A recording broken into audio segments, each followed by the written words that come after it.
Hello. Who's here?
That's yours, Colonel. Thank you. Mr. Fisher, another whiskey. Thank you. You can get me one, Catherine. Then come and sit by me to change my luck. Oh, stop talking. I'm trying to play this hand. The sort of hands you hold play themselves. Eh, Colonel Henslow? Ronnie holds the most amazing cards. The rest are mine. I suppose because I'm your brother, Kathleen, I can't have a drink. That's right. 4 spades. Yes, there was a bad effort on my part. I just played his Dr. Watson is here, miss. He says he won't disturb the bridge. Thank you, Master. Tell him I'll be with him in a moment. Thank you. Oh, the king is here. Put him to me. Yes, dummy, of course, you had the opportunity of coming in today. Now, what about Olive? 4 in one hand and 1 in the dummy, that's 81. Excuse me, sir. This was on the floor. Thanks.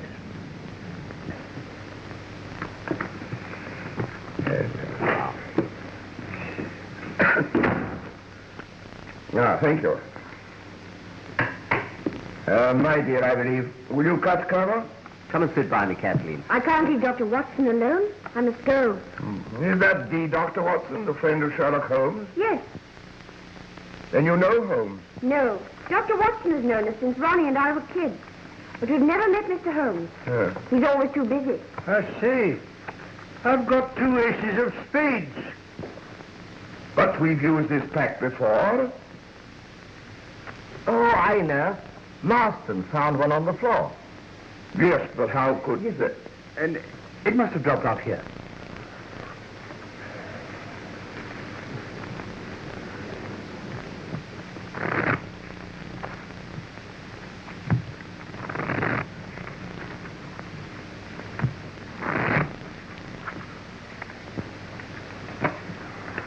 Your cut, please, Colonel. Cut for me, Ronnie. Well, Oh, don't go, Kathleen. I'll come and say good night to you all before I go to bed. I expect you'll all be at it till 3. Now, don't get up. I hope you all win.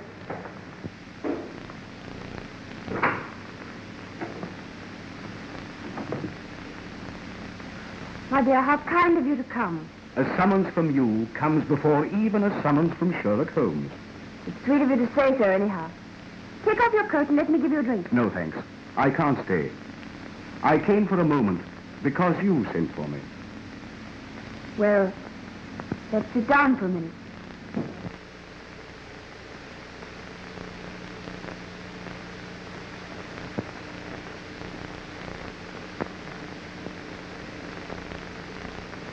Has Ronnie got another bilious attack? No. It's nothing, really. I'm a bit worried. Kathleen, dear, won't you confide in me? It's about Ronnie. This gambling. You know, 6 months ago, we hadn't a shilling. You mean when your trustee absconded and shot himself? Yes. We were going to leave here. Ronnie was going to give up the diplomatic service. And then he began to play bridge for high stakes. But I always understood he was an exceedingly fine player. He is. But you can't always win. What do you mean? Always. Sometimes it's £20, sometimes 500. But he never loses. It looks as if... Oh, I can't say it. It's impossible. Ronnie isn't capable of such a thing. But I would like to be sure. How can one make sure? Well, I really don't know. I'll ask Holmes. Oh, no. He might arrest Ronnie. Oh, of course he wouldn't. But he might frighten him into giving up cards. I never thought of that. Yes. Do ask him to do something. I'll come round and see him in the morning, may I? Well, I don't know. Yes, I may. You'll make him see me, won't you? He thinks an awful lot of you. But I don't think I need waste time. It's a grand slam. I make 7 spades, 3 diamonds, 2 hearts, and the ace of clubs. That's right. Another big rubber. Well, that just about cleans me up. I make the difference. 1,600 points. You add up very quickly. Quite a mathematician, eh? How much is that? 160 pounds. Well, I've lost both rubbers, and so I owe you 255 pounds. We settle up at the end. This is the end. My wife is not very well, and I promised to go home early. Well, if you must, you must. Yes, I'm sorry to spoil your evening, but perhaps you can get Miss Adair to make up a for. Kathleen plays a game that resembles hockey more than bridge. Still, if you're determined, we'll see you Monday. I'm afraid I shan't be able. I have to go out of town on important business, and I don't know when I shall be back. Then it's no use trying to fix another evening. I'm afraid not. Let me know when you're back. Good night. And thanks very much. I didn't know Sir Timothy played bridge. Sir Timothy? Yes. Timothy Frobisher. He's the 4th. You know, one can't work long with Sherlock Holmes without picking up some of his tricks of observation and deduction. What makes you think he's here? His initials. T.F. Timothy Frobisher. Elementary, my dear Kathleen, elementary. And then there are further indications. The owner of this hat is immensely tall. You see, he's bruised the top edge here, probably going through a door. Excuse me, may I have my hat? Yours? Certainly. My initials are inside. T.F. Thomas Fisher. Oh, I beg your pardon. You're not going? Yes, my wife is not very well, and I promised to get home early. Oh, I am sorry. I think I'll go too.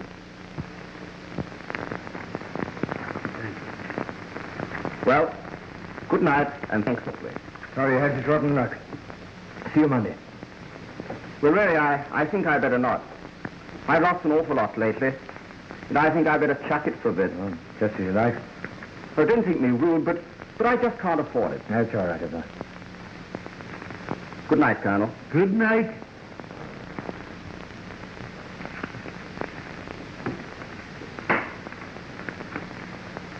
Well, have you to have a sick wife and a business appointment? No. A whiskey and soda. I'm sorry. Still, it is rather rotten. I don't see why.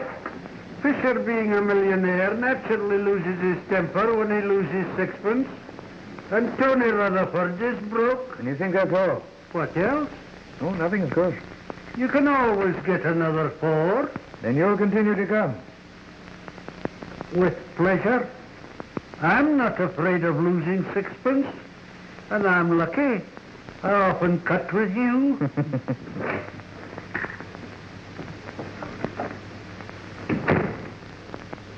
What's the matter with you all? Stopping so early. Well, Fisher had to go. And for once in my life, I'm going to have an early night. Then I'll see you out. Good night, Ronnie. Good night, Colonel.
Ronnie, you've got to tell me the truth.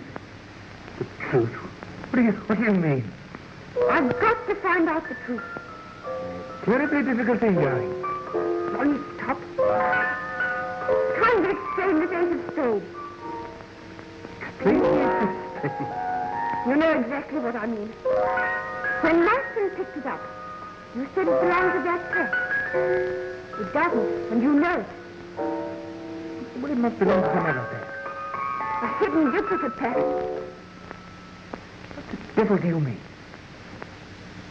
How dare you suggest that God knows I don't want to suggest it. But we were ruined. Then you started playing bridge for high Look stakes. here, Leslie. We've always been the best of pals. But if you're going to say things like that, Don't you see everything points to it? Oh, I don't believe it. I won't believe it. If I did, I'd rather put a bullet through your head than own a brotherhood. Yes, Master? Excuse me, sir. A note from the Foreign Office. Thanks. Who brought it? The Commissioner. Did he know? No, sir. He said there would be no answer. Thanks. Shall you want anything else, sir? Not tonight, Marston. I shall want breakfast a bit earlier. The foreign craft means 9:30. Very good, sir. Good night, please. Good night, Marston. Good night, sir. Good night. Anything serious? Well, if you must know, they want me to go and see some German fellow in Hampstead who'll tell me some official secret which was probably published in last night's paper. Don't go, Ronnie. I've got to have this out with you. I can't believe. Ronnie.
shall I do with Mr. Holmes's breakfast?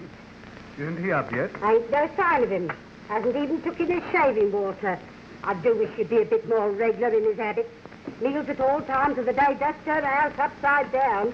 But you know, Mrs. Hudson, you always insist on keeping his meals for him. He never asks. Yes, but the poor man must eat sometimes. If I didn't see that he had a bite now and again, it'd have been in his grave years ago. I should go and bang on his door. Yes, sir. But sometimes when he's thinking out his problems, he's that cross when he's disturbed. He won't be this morning. He's rather good-tempered. And he doesn't want any breakfast.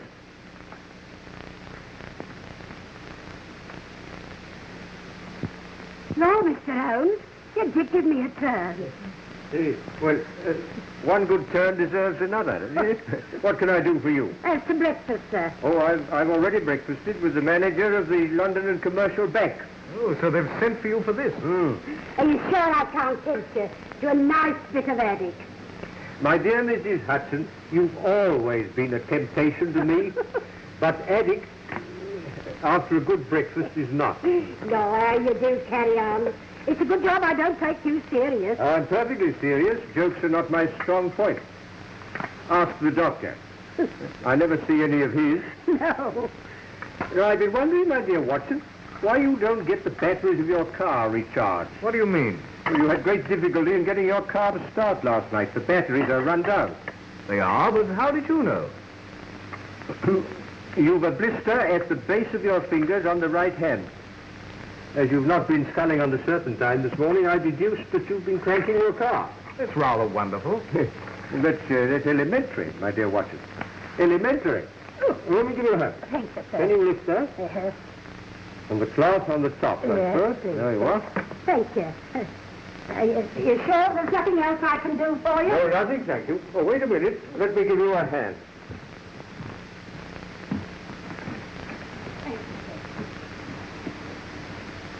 Why have they sent for you about this? It's perfectly simple.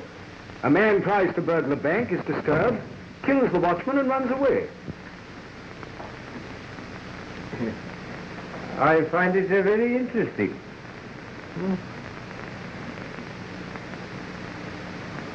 Have you ever heard of Professor Robert Moriarty?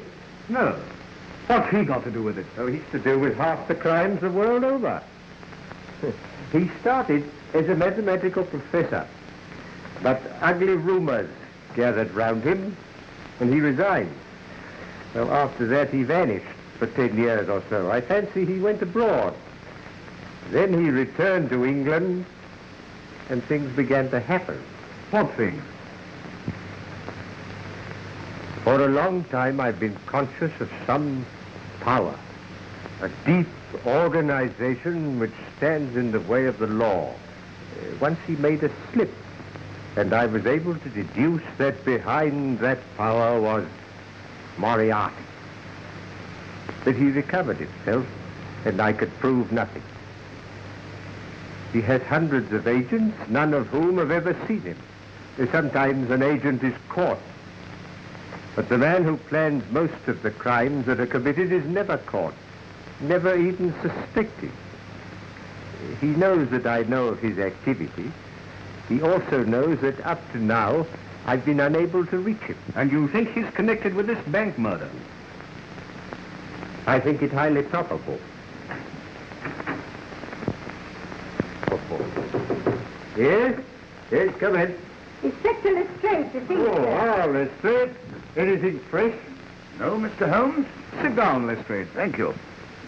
I just came in to get that piece of brown paper. Oh, yes, this little piece. You mean, I should like to keep it a little longer, if I may. I haven't yet decided what the rest of the label is. Well, I don't see how you ever can. It's just an ordinary shopkeeper's label. There's not enough of it to tell us anything. Well, I disagree, my dear Lestrade. But then, you and I so often disagree. Oh, come, Mr. Holmes. I've a great respect for your theories. It's only when you begin about this Professor Moriarty. Yeah, you don't believe in him. I ask you, is it possible for a man to plan half the crime in this country without the Yard knowing who he is, where he lives, or anything about it? It does seem rather strange. I mean, the man can't live nowhere, never be seen by anyone. Of course. Well, lots of people know him, but they don't know that he's Moriarty. You yourself may know him. Jokes are not your strong point, Holmes. No, I'm perfectly serious. He has 100 disguises and 100 aliases. And I'm pretty certain he had a hand in this bank robbery. But it wasn't a robbery. The thief got nothing. He broke into the bank and... Have you ever tried to break into a bank, Leslie? Me? No, I thought not. But do you seriously think it's possible for one man to break into a bank without using anything short of dynamite? There were no signs of a forced entry. Which might point to the fact of his having an accomplice. Or even two. He got inside. Which doesn't necessarily mean you're professor. The man was interrupted by the watchman, killed him, got frightened and bolted. And yet, inside the safe, we found this piece of brown paper. 3 people swear it was not there when the safe was shut last night. Then he was inside when he was disturbed. Or before he went inside. He had this paper wrapped round something. You'll observe that this end here is slightly torn and there is a blood stain on it. I therefore deduce that the struggle with the watchman took place first, and he then took his parcel into the safe. Oh, it won't work, Mr. Holmes. It won't work. There was £70,000 of note in the vault. Not one of them is missing. How true. How true. But if you remember, a fortnight ago, an almost similar thing occurred in Berlin. In Berlin? Yes. You should read your Berliner Tageblatt, my dear Leslie. The strong room of the Reichsbank was entered. The watchman was laid out, happily not killed, and nothing was removed. Very strange, Mr. Holmes. Very strange indeed. It looks almost as if there was a connection. I should like time to think it out a bit. When can I have that piece of brown paper? I'll let you have it this evening. In the meantime, would you be good enough to warn all foreign customs officials to be on the lookout for a very large quantity of English bank notes which will be smuggled through in ordinary luggage? What do you think? I think it would be a wise precaution. Very good, Mr. Holmes. I'll get back to the yard now and put the matter in hand. Good morning, gentlemen.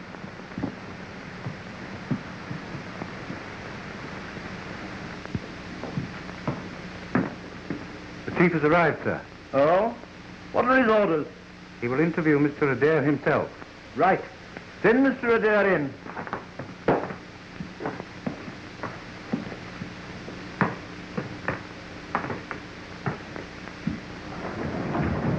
What the devil's the meaning of this?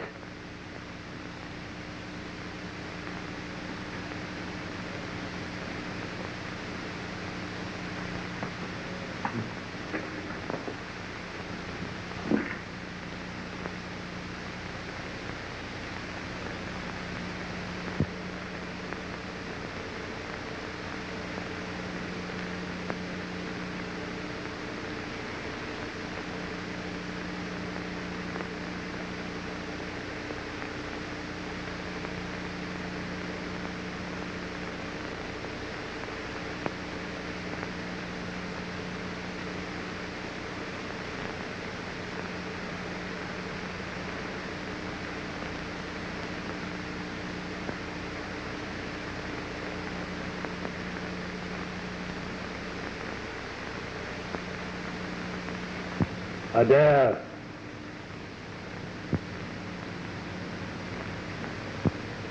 Adair. My God, am I drunk or what? I hope not at 10 o'clock in the morning. What's all this about? I was seized in a car, blindfolded, and driven half around London. I apologize for that. It was just a slight precaution. And you must forgive me concealing my identity behind the Sleeping Cardinal. Please sit down.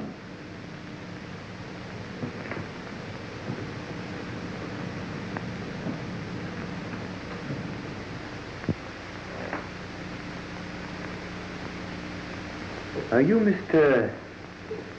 Clink? Mr. Otto Clink? No. Poor Otto Clink must have been dead a good many years. What the devil's the meaning of this? Only that I have a slight favor to ask of you, Mr. Adair. Say that. Who are you, anyway? I understand that you are leaving on the Golden Arrow at 11 o'clock tomorrow for Paris. And if I am? You are going on Foreign Office business, and you will have a laissez-passer, which means that your luggage will not be examined by the customs. I want you to take a suitcase to Paris for me. I'll do nothing of the kind. Why should I? Because you can't help yourself. Don't be ridiculous. Sit down, Madame. You go to hell. Sit down. You have been cheating at cards. What? I repeat, you have been cheating at cards. I should have warned you that this picture is painted on steel. Sit down. All your life you have been interested in sleight of hand. Your trick of palming a whole pack of cards has been very useful to you since your trustee absconded and left you and your sister penniless. It's a lie. You have taken to playing bridge for very high stakes. When you deal, you simply change the pack after it has been cut to you. You have a carefully prepared pack in the palm of your hand.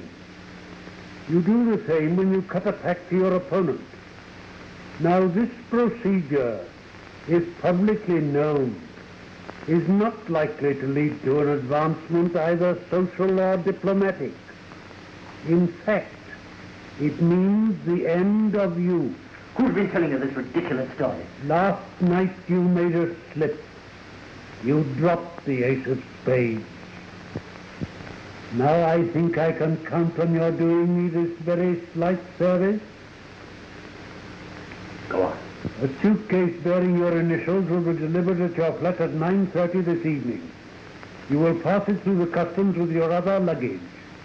I understand you have engaged a room at the Bristol in Paris. You will take your luggage there, and by 10 o'clock tomorrow night, the suitcase will have vanished from your room. You will make no comment. What's in this precious suitcase? That does not concern you. Yes, but it might be anything. Stolen jewels, bonds, heaven knows what. No, I'll be damned if I'll be made use of in this way. I feel sure that you will change your mind. In the event of your not doing so, you will find the only alternative in the box on the table. What do you mean?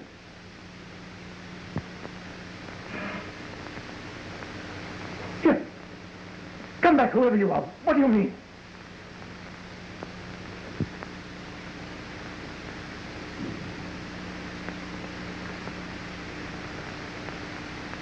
The only alternative. Oh, my God.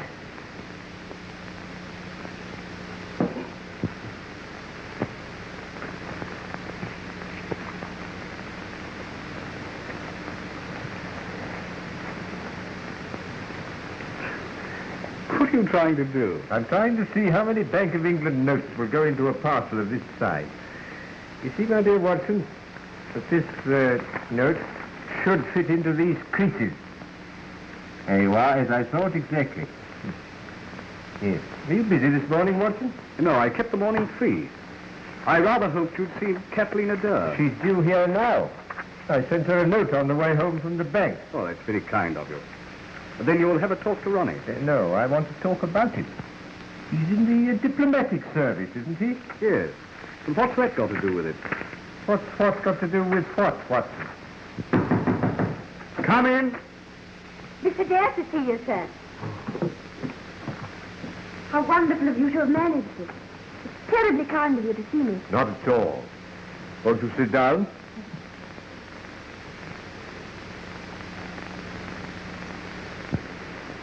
Watson's told me how worried you are about your brother, but I don't quite see what I can do. I've been wondering if you could find out if it's really true. If it is, and I can't believe that it is, perhaps you could frighten him into giving up. To whom did he play as a rule? Well, last night there was Tony Rutherford, old Mr. Fisher. What, Thomas Fisher, the millionaire? Yes, and Colonel Henslow, an old friend of ours. Mm-hmm. Fisher. I wonder...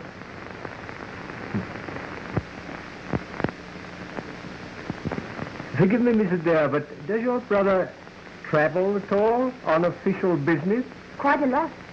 In fact, he's off to Paris tomorrow. Ah, I thought so. How long has he known that he would be going tomorrow? 3 or 4 days, I think. Where is your brother at the moment? I don't know. At the Foreign Office by now, I should think. He went out early this morning. They sent a car for him. Oh, do you happen to know where he had to go? I think he said Hampstead. I know it wasn't far. He should be back at the office by now. Yes. Yes. They think a great deal of your brother at the Foreign Office. They used to. But lately he's been playing so much bridge. I'm afraid he's been neglecting his work. Yes, that's a pity. Yes, I wonder if you'd be good enough to ask your brother to come and see me this afternoon. Of course. I'll go round to the Foreign Office now. Oh. I might just take him. Why not telephone? He hates being rung up there, and I couldn't explain on the telephone. What shall I do if I miss him? Well, when will you be seeing him? Tonight. He's dining out, and he's bound to come into dress. Very well. In that case, would you be good enough to ask him to come and see me in the morning before he starts? That's awfully kind of you. Don't mention bridge to it. As a matter of fact, I shall not say a word on that subject myself, but you may rest assured that after he has seen me, he will never gamble again. I can't tell you how grateful I am. Not at all. But I am grateful to you.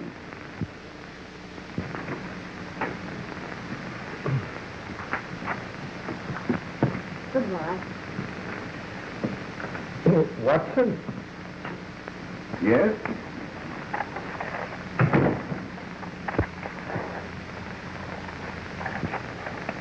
What's all this mean, Holmes? Means, my dear Watson, that the Foreign Office doesn't send a car to take a very unimportant young man to Hampstead.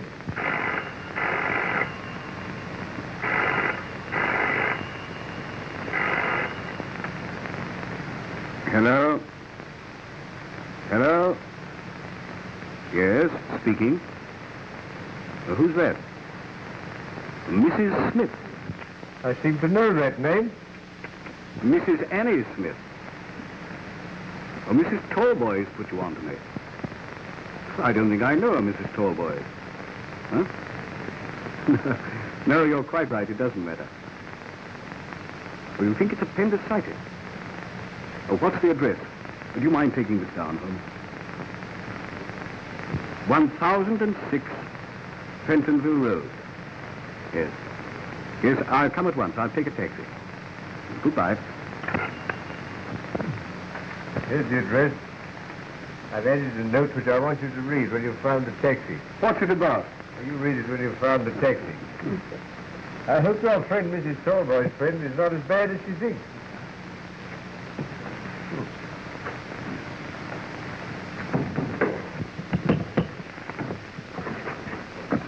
Now, what is it? Please, Master says, can I have Paul's pajamas? They've blown us our line into your backyard. You've no right to hang out your washing and your whatnots in a respectable neighbourhood like this. Mother said if you started carrying on about the washing, I wasn't to stand in with your lip. Your mother said that? Yes, she did. Well, I've never had such impudence in all my born days. You go and I'll give your mother lip. You wait. Mother said I was to take back the pajamas and not to talk to you. She doesn't think you're respectful. What's that? She says it's disgraceful, a widow living in a house full of nothing but men. Oh, you wait a minute. I'll give her respectable. Go on up it. Go on up you go. Oh, my word, respectable.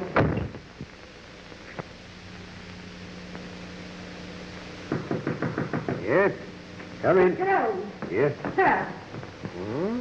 I'm just going to step round to that Mrs. Stephenson. There's a few things I want to say to her. Yes, Mrs. Hudson. But what has upset you? Well, she just told me. She sent her daddy round to say that I want to mean the for saying what she did say. But I want her to know I shall be out 20 minutes. Take me that time to tell her what she does here. Yes. Well, I wouldn't be too violent if I were you, Mrs. Hudson. Violent. Indeed, I'll sit about her good and prop. Indeed, I would, if it wasn't for my chronic arthritis.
Come in, Professor. You think you know me, Mr. Holmes? Why not? You called upon me once before. On that occasion, your face was completely covered with surgical bandages. But your arrival coincided with the same removal of Watson and Mrs. Hudson. You were a little more original in your methods last time. Today, I recognized the symptoms. I was expecting you, Moriarty. How clever are you, Holmes? Let's take off your scarf, Professor. Perhaps you're right. This room is rather draughty. Shall we sit down? I'm afraid my method of getting rid of Watson and Mrs. Hudson was a trifle crude. But I had a sudden impulse, and anyhow it served its purpose. Except that our interview will be a brief one. Watson will have read my note in the taxi, telling him to ignore the call and come back here in 5 minutes. In that case, I will be brief. On the 4th of May, 1928, you crossed my path. A dangerous thing to do, Holmes. 8 months later, to be exact, the 20th of January, 1929, you incommoded me seriously. Yes, you made a bad slip in 1929, didn't you? Nearly had you, Professor. And now I find you so constantly in my way that it would be better for me if you were removed. Perhaps what I have to say has already crossed your mind. Possibly my answer may have crossed yours. You stand fast? Absolutely. A great pity, Holmes. I have a great respect for your mentality. A great pity. You're getting in the way of a great organization, the full extent of which even you, with all your cleverness, cannot realize. You wish to put me in the dock. You never will. If you destroy me, rest assured I shall do as much for you. That's very interesting, Professor, but your 5 minutes are up. I fancy I hear the arrival of Watson. May I offer you a piece of advice? Never give way to sudden impulses. They're even more dangerous to you than I am. I read your note, Holmes. I beg your pardon. Did you come to see me? Your friend is in great danger.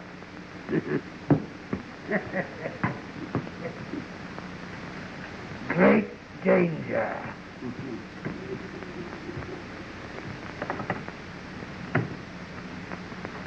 What's the matter with him? It is the draft, Watson.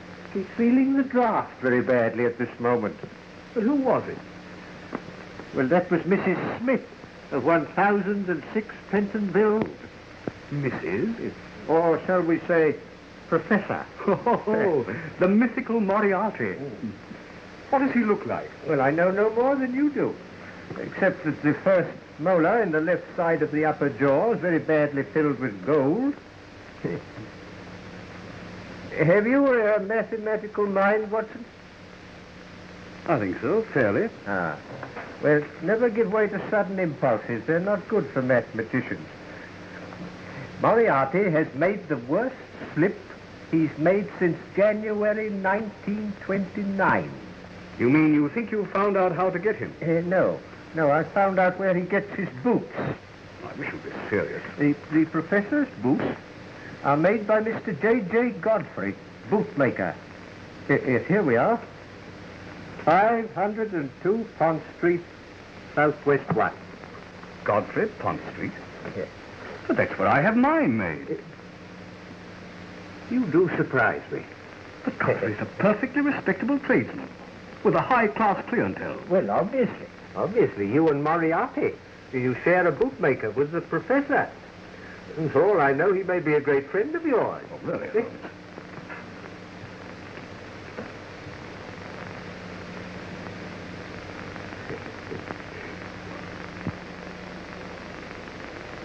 Does Mr. Godfrey make his boots on the premises?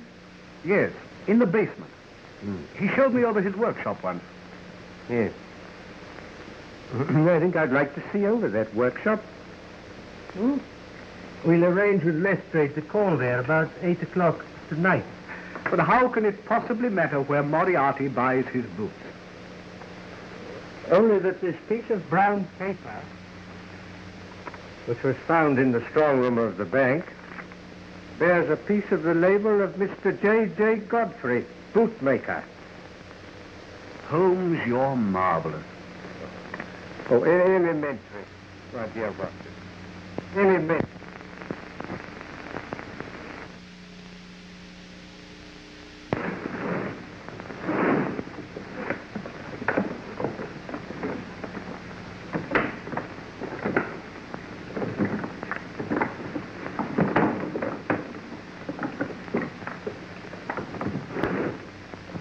Well, that's that. Now what am I to do with it? You will be at Down Street Tube Station at 9 o'clock precisely. You'll take the suitcase with you. Oh, it's all right. There's heaps of time. It isn't 8 o'clock yet. In the main entrance, you'll see a man with a scar on his left temple. He will take the suitcase from you. Yes, sir. The keys? Hello, sir. Looks a good bit of work. Yes, sir. I'm a good workman. Moran, Oh, the chief's here. I have just been informed that Inspector Lestrade has left Scotland Yard in a powerful car with police constables number 47, 54 and 83, all of the C Division. They will doubtless call for Sherlock Holmes and that great detective, Dr. Watson. Don't attempt to hide the suitcase. It would look suspicious. And see that everything is tidy. If the police detain you, I have arranged for someone else to take the suitcase. Don't talk, and then come in here, Moran. You heard? Yes, sir.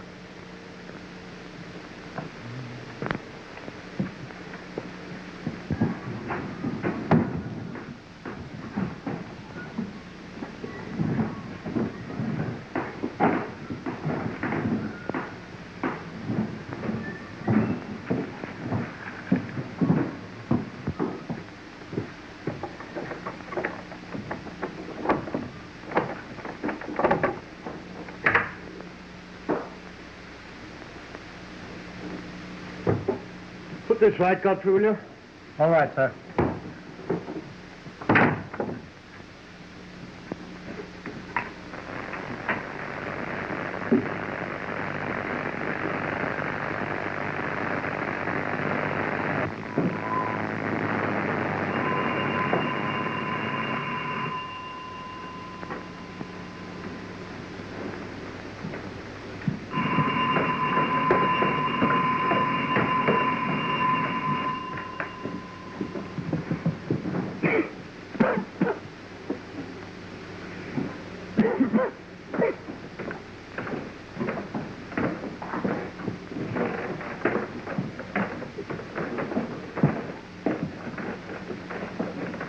Which of you is Mr. Godfrey? I am. There's my search warrant. Search warrant? Well, what are you searching for? You'll know when I found it.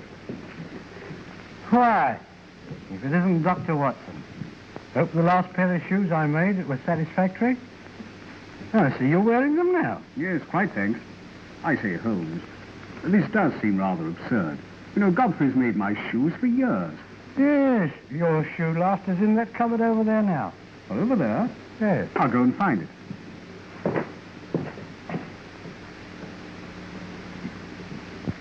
I suppose, Godfrey, you know what we've come for. I haven't the slightest idea.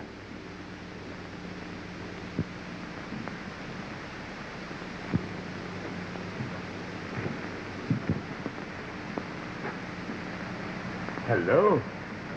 Starting out a new branch, eh? Oh, that? Yes, that's an experiment. Special order for a new customer. Thought I might as well try my hand at it. Glad to see you look after your work people, Godfrey. Oh. Well, we've only got 3 of them. There's Roberts and Williams and his brother here. Yeah. Well, you look after them. The place is properly ventilated. Ventilated? Oh, that. Yes, sir. Yeah.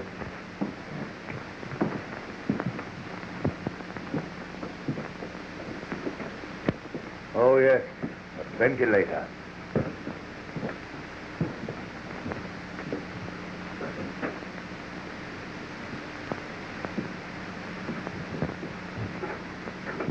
Where's that door lead? To the area. But as you can see, it hasn't been opened for years.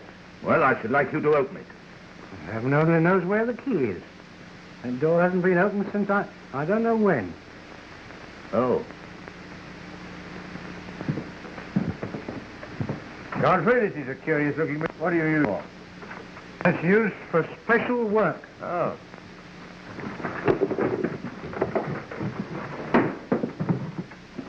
So, you wanted to know what I was looking for, Godfrey. Well, you know now. I was looking for a press that made perfect Bank of England notes. Take them all away.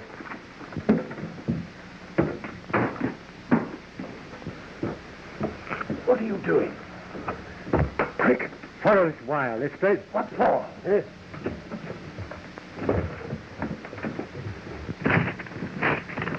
Oh, quick, Lestrade. Help me get this door down. What?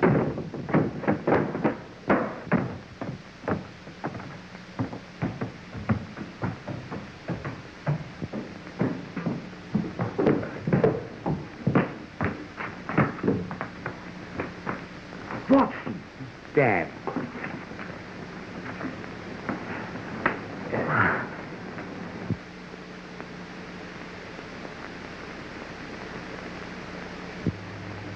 Oh, have another drink, my dear Watson. Hey, you feel better. Thanks, I'm all right. I haven't a scratch. There's a bit of a shock being seized and trussed up like that. You saw nobody? Nothing. I was standing in the cupboard, and the shelves swung round. I was seized from behind and blindfolded. Well, anyway, we've done a good night's work. My theory of the bank robbery is proving correct. But what is your finding a forger's outfit in a bootmaker's basement got to do with a bank robbery, which wasn't a robbery at all? Well, I'll try to explain. Within a fortnight, the strong rooms of 2 banks are entered by unauthorized persons and nothing is removed. But in each case, something is taken into the strong room. In the case of the Reichsbank, a cardboard box. In the case of the commercial, a piece of brown paper. Well, they wanted to take the notes away in them. The brown paper had been creased and folded round something. Well? Mr. Godfrey's printing press makes perfect Bank of England notes. Now, supposing they have an accomplice who gives them the numbers of the notes in stock. They make duplicates. Probably perfect duplicates if my friend Moriarty has anything to do with it. They change these for the real one. Now, the forgeries have to arrive at the bank uncreased and spotless. Hence the brown paper. The real ones can be taken away anyhow, stuffed in the pockets, anything. And the paper discarded. The robbery will not be discovered until 2 notes of the same number arrive at the Bank of England. And the longer that event is postponed, the better. So what does my learned friend do? Well, holds them up. No, my dear Watson, no. It's no use having £70,000 worth of notes if you don't use them. Well, then he must start circulating. Or send them abroad. Oh, no. Well, that sounds difficult. You see, customs officials might ask questions if they opened a trunk full of Bank of England notes. Yeah, how true, Watson, how true. Well, in any case, I don't feel I've been trussed up for nothing. It was worth it to find that printing press. The printing press, my dear Watson, was valuable to get your friend Mr. Godfrey a term of penal servitude. But the really important discovery was the suitcase. Suitcase? Yes. You probably didn't observe that on the lid were the initials R.A. I didn't, but what does that signify? Ronald Adair is leaving tomorrow morning for Paris on Foreign Office business. He will have a diplomatic passport and a laissez-passer, which means that his luggage will not be examined. But, well, you can't connect him with... Good heavens, you don't think he's one of the gang? Supposing Moriarty were to threaten to expose his bridge exploits. How should Moriarty know? Well, how do I know things? What time is it, Watson? It's 11:15. Oh, well, I wonder if we could get hold of Adair now. Oh, I forgot to tell you. Miss Adair sent a message to say that she'd missed her brother at the Foreign Office and that she'd sent him round in the morning. Well, will you ring up now, Watson, will you, and see if we can get hold of him right away? Yes, certainly. If I'm right, that young man is the one weak spot in Moriarty's armor. If I can get hold of him, Moriarty's wrong. He will stand in the dock tomorrow, and not long after on the gallows.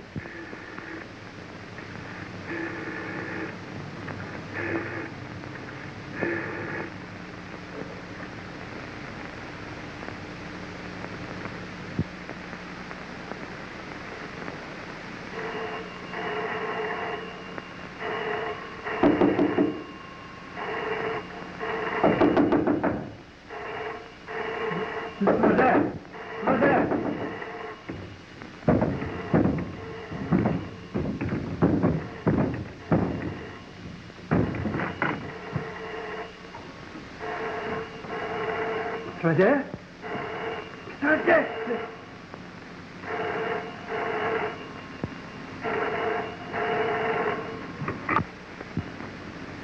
Hello. Yes. You can't, sir. You can't. He's killed. Yes, I've just found him shot through the head. Is it usual for you to go to bed as early as 10 o'clock? Yes, sir. When there's no company. And you heard nothing at all? No, sir. You see, our bedrooms are all at the back of the building. Completely cut off from the rest of the flat. I see. Yes, sir. Thank you. Would you send the butler to me? Yes, sir. You can go too. But surely, Lestrade, considering what I've told you about the bridge party, it was obviously a case of suicide. Then where is the revolver? Well, he must have thrown it out of a window. Well, the bullet didn't penetrate the brain. He may have been conscious for a few seconds after the shot. And his fireplace shows that he'd been burning his correspondence. A good deal of correspondence. Then what about the letter he was writing? I can't make that out. The Sleeping Cardinal forced me to... I can't think what it means. Oh, Mr. Holmes. Would you care to examine the servants? The cook and the housemaid neither saw nor heard anything. No, Lestrade. No. You carry on. No, I'll just amuse myself. We found this on the table in front of him. The Sleeping Cardinal. The Sleeping Cardinal, now. Where have I heard that name before?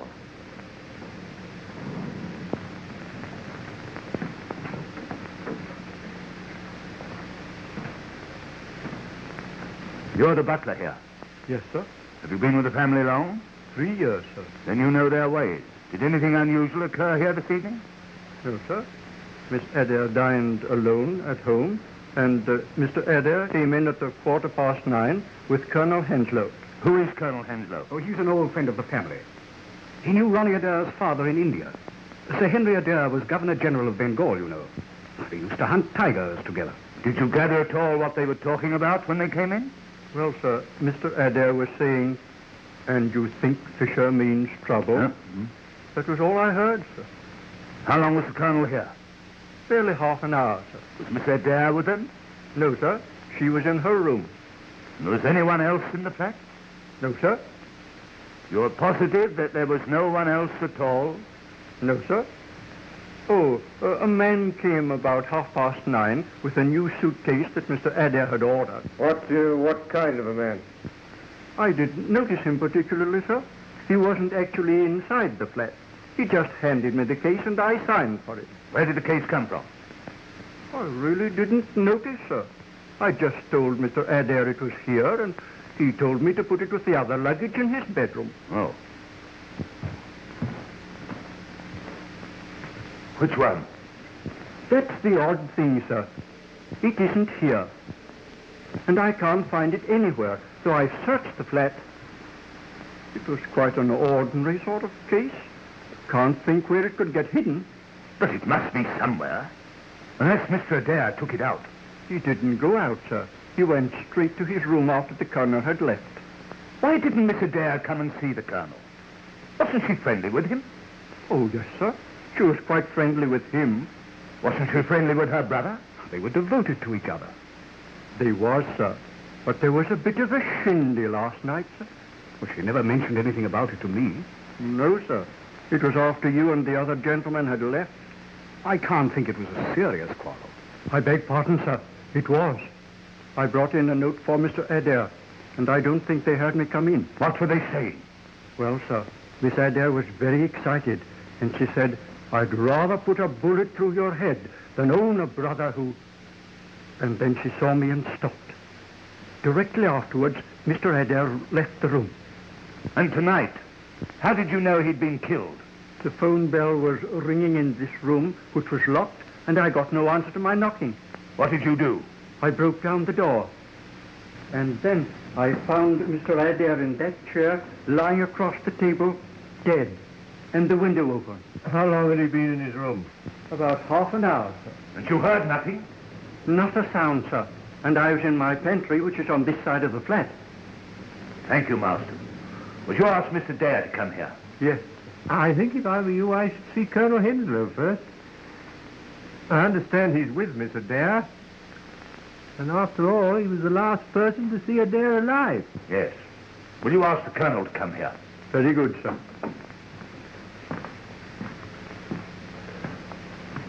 Well, that disposes of your suicide theory. What do you mean? You're not suggesting that Miss Adair... At any rate, she threatened. But the door was locked on the inside. Ah, Colonel. I don't think you know Inspector Lestrade and my friend Sherlock Holmes. Delighted to meet two such famous people. I also am delighted to meet such a distinguished big game hunter. My hunting days are over. Yes, yes. There must be a great trial to you, of all people. Was it the war? No. A tiger mauled my arm. It turned septic and had to be taken off at the shoulder. I'm lucky to be alive at all. Yes, I'm immensely ignorant about tiger hunting. Tell me, you go out on elephants with beaters, don't you? Pardon me, Mr. Holmes, but I must ask the Colonel a few questions. Yes, all right, let's say, just a minute. I'm very interested in tiger hunting. Well, elephants and beaters are used when royalty and rajas hunt tigers, but they're expensive. Oh, very.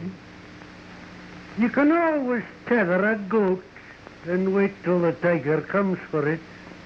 Really, Mr. Holmes, I'm pressed for time, and I must ask the Colonel a few questions. Yeah, well, fire ahead, Lester, fire ahead. You were the last to see the deceased alive. Yes. He's been very nervy since last night. He came round this evening and asked me to come back with him for a chat. I suppose you all know what's happened at the bridge party. Yes? One of the players looked like being unpleasant, and Adair wanted my advice. And what was your advice? To do nothing at all. Even if it were true, nobody could prove it. And he was less worried when you left? I think he was, a little. I understand a new suitcase was brought to the house last night. Were you there when it arrived? I believe so. I never saw it, but I heard Ronnie tell Marston to take it into his bedroom. What time did you leave? About 9:45. And within 3/4 of an hour, he was found dead. Surely it's obvious he shot himself. I disagree, my dear Watson. He was murdered. Of course. You don't really think so? Yes, my dear Colonel. I'm certain of it. And what is more, I'm sure you'll all be glad to hear that within 24 hours, I shall not only be in a position to prove it, But I shall have the murderer under lock and key. I'm delighted to hear it.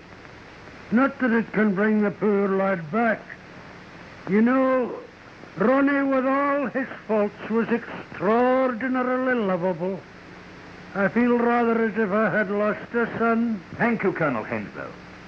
I shan't need you anymore. Would you mind asking Mr. Dare to come to me a moment? Certainly. Goodbye, Mr. Holmes. Goodbye, Colonel.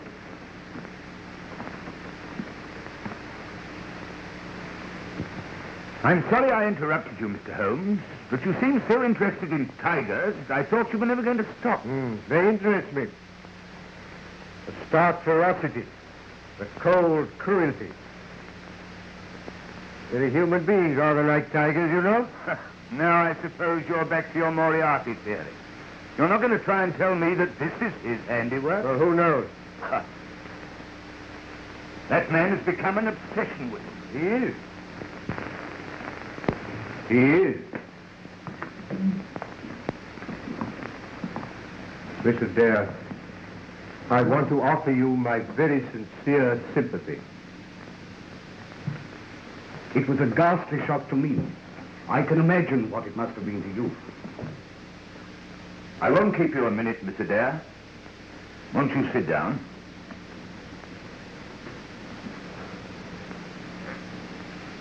When did you last see your brother? At 6:30. He came in to dress, and I came in here to give him a message. What was the message? I told him that Mr. Holmes wanted to see him before he went to Paris. You see, I'd asked Mr. Holmes to interview him. What did he say? He was upset. In fact, we had rather a quarrel about it. Another quarrel? You had one the night before. Yes, but this was not so serious. He was merely annoyed that I had spoken to Mr. Holmes. He was very annoyed? Well, rather. He seemed more frightened than annoyed. I couldn't understand. And so you quarreled again? Well, yes. He said I had no business to interfere in his affairs. And did you again threaten to shoot him? Shoot him? What do you mean? The night before, your butler heard you threatening him. Oh, no. I never did anything of the kind. I shoot Ronnie. You said you would rather put a bullet through his head than own a brother who... Oh, that was only a figure of speech. I was A accusing him of most something. unfortunate figure of speech, considering that within 24 hours he was found with a bullet through his head. But you don't think that No, miss. But I must ask you to come along with me after I've finished my investigation. I say, Lestrade, this is grotesque. Holmes, listen. Here's Lestrade suggesting that Mr. Dare... No, Dr. Watson, I didn't. All I want is her to come along and make a statement. I'm sure Mr. Dare will be delighted to go with you, Lestrade. It is quite a warm night. Anything you say, of course. Thanks, miss. I shall be ready in a minute. Then I'll go and put on my things. If you have no more questions. No, nothing else, thanks.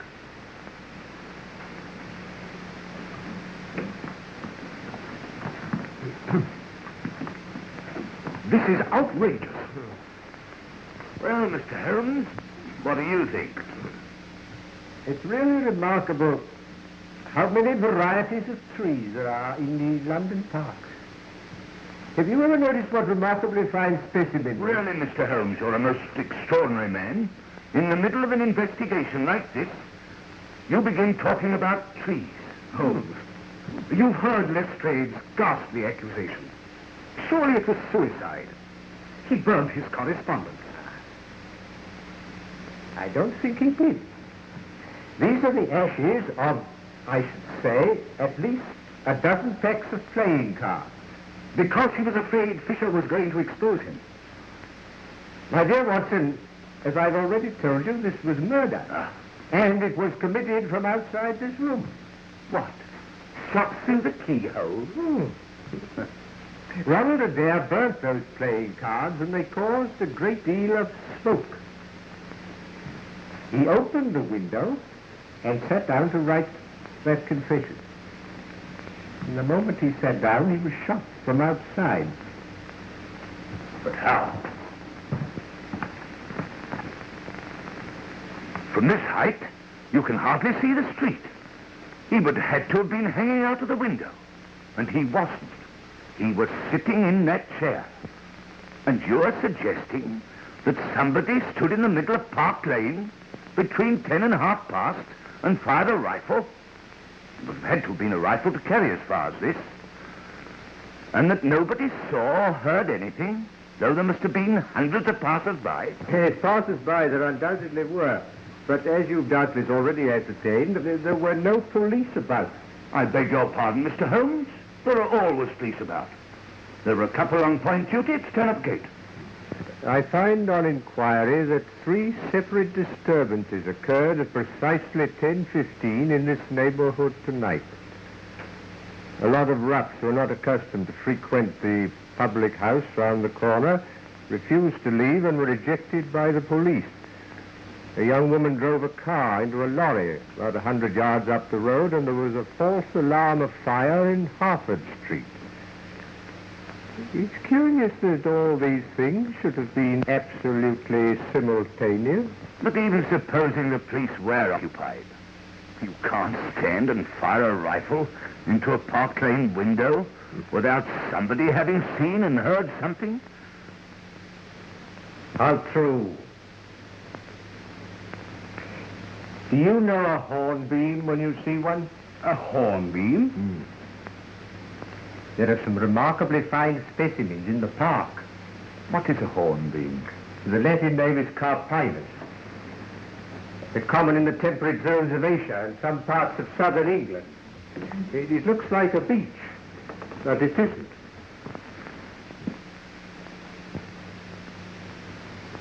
Do you know, Dr. Watson, in spite of the fact that I've known Holmes for some years, I sometimes wonder if he's all there.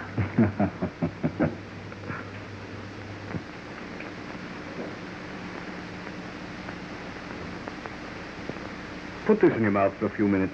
Whatever for? I don't think you're at all well. Oh, nonsense, my dear Watson, nonsense. I'm in the very best of health, in spite of a couple of nasty shocks. When did you have a shock? Well, I said 2. During the stroll I took this afternoon, I was just going to cross the Marylebone Road. The policeman on point duty was holding up the traffic, when a 2-horse van, apparently out of control, whizzed round the corner and was on me in a flash. I sprang to the pavement and saved myself by the fraction of a second. Good heavens. Yes. 10 minutes later, a brick fell from the roof of a house. It was shattered at my feet. They were repairing the roof at the time, but the police proved it was an accident. I know better. Oh, very nasty indeed. But these things happened this afternoon. I was worrying about you in the early hours of the morning. What did I do? Do? In the middle of a terribly serious conversation, you started talking about trees in the park and the difference between a hornbeam and a beech, altogether disconnected. And I thought a little delirious. Yes, I did ramble a bit, didn't I? And I'm sorry you made what Lestrade called a bombastic statement. That within 24 hours, 12 of which, by the way, have already gone, you would have the murderer. No, it wasn't at all like you, Holmes. No, it did look as if I were very ill, didn't it? It gives Lestrade such a chance to crow. He thinks he's done a frightful lot and you nothing. He's disposed of my suicide theory and made an arrest. Who? I wonder he hasn't arrested you or Mrs. Hudson. And he never stops talking about this mythical Moriarty. Now listen, my dear Watson. I have established to my own satisfaction that in both the Reichsbank and the commercial bank cases, forged notes were substituted for real ones. No? I have also established to my own satisfaction, and through the missing suitcase, that Ronald Adair was to have taken those English notes to Paris. And the same brain that planned that scheme planned the removal of Ronald Adair. But why should they remove their means of getting the notes safely out of the country? Because Ronald Adair refused at the last minute. Why should he? He was still open to exposure as a cheat. That's what frightened him. Yes, but I frightened him still more. When his sister told him that I wanted to see him, he was panic-stricken, because he realized that his cheating could only result in scandal. The other meant certain jail. I see. And what did you make of that letter he was writing about the Sleeping Cardinal? Now that, my dear Watson, is the most significant aspect of the case. Do you remember 8 months ago when Trimble the forger was found on the embankment dying from terrible injuries? Yes? Yes?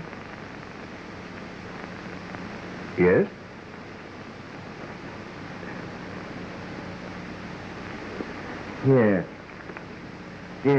Now, we mustn't forget your appointment. Appointment? Yes, it's necessary for me to remain alone a little while. So you, my dear Watson, are going to Euston. Euston? Whatever for?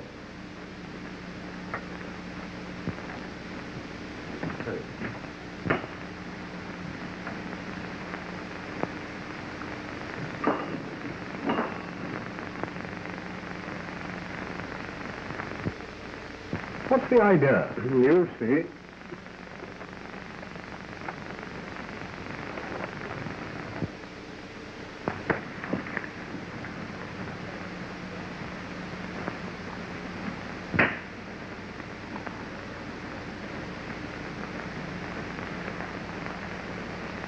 You're going to have a busy night. Now, I want you to put on your coat and hat, take a suitcase, you needn't pack anything, get a taxi, and make a great fuss about getting it. Call Euston to the driver and tell him if he doesn't hurry, you'll miss the Scotch Express. The Scotch Express? Yes. You'll be followed. The moment you get to Euston, pay off the taxi and rush round to the booking office.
This is a bit too thick.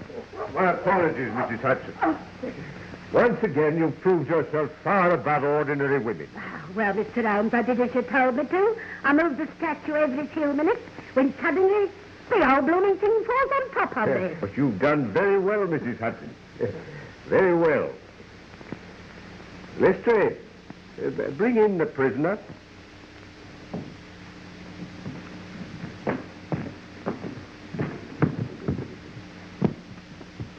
May I see that, Lestrade?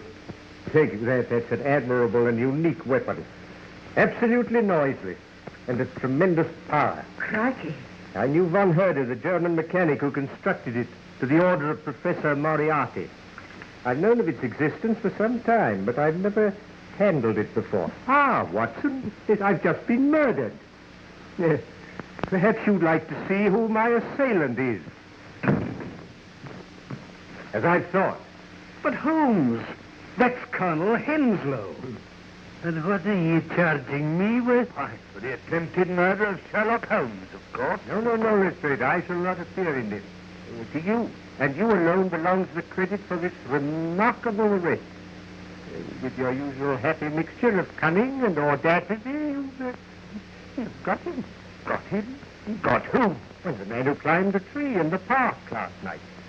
A hornbeam, to be correct, and shot Ronald Adair through the open window of this flat in Park Lane. Has it occurred to you, Mr. Holmes, that it must be rather difficult to climb a tree and shoot anyone when one only has one arm? Ah, yes, I'd forgotten. Your left arm must be causing you great inconvenience. Yes. Lestrade, I wonder if you'd be good enough to free it for the Colonel. Hello? What's the game?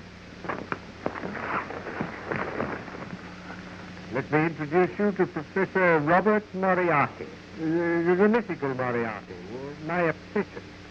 I warned you when you called upon me yesterday that sudden impulses were dangerous. I observed that the first molar in your left upper jaw was very badly filled with gold. And when Colonel Henslow was feeling as if he'd lost the sun, I observed the same bad workmanship in the same tooth. You clever, cunning swine. You think you've got me in your safe, but you're up against an organization, Holmes. They'll get you. They'll destroy you. I might even do it myself.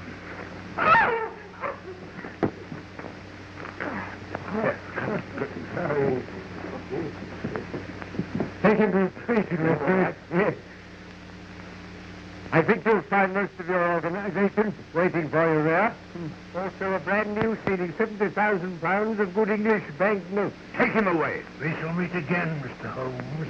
And next time... Come on. You all right? I am, except my feelings and my tie, which is entirely disorganized. Well, we proved our Moriarty's theory all right, Mr. Holmes.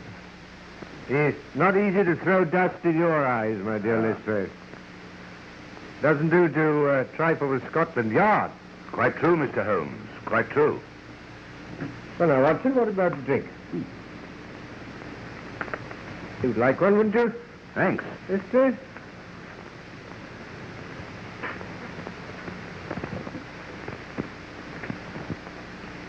I can't think how you managed to discover these things, Holmes. I saw nothing that could have put you on the track of the murderer. On the contrary, my dear Watson, you've seen everything. Except the tree, which I told you about, but you were unable to make the necessary deductions. I knew about the existence of that air gun. I found evidence that the tree opposite the flat had been climbed. By issuing a threat in front of Colonel Henslow, I made certain that during the 24 hours he tried to silence me as he silenced Adair. Hence your little trip to Euston, Watson, and my placing a bust of myself in the window, which Mrs. Hudson moved occasionally to make it appear lifelike. I knew that Moriarty couldn't resist such an opportunity. But what gave you the idea, Mr. Holmes? Colonel Henslow himself. Yes, in the conversation I had with him, the irrelevant one about tigers, Watson. You can always tether a goat as a bait and wait till the tiger comes. Oh. But what about the Sleeping Cardinal? Godfrey's made a stake to the Sleeping Cardinal. That's the painting of the room in which you were tied up, Watson, and through which Moriarty used to speak unseen by his dupes. And I've only one regret, that the bust of myself by Angelo Palazzini has been irretrievably ruined.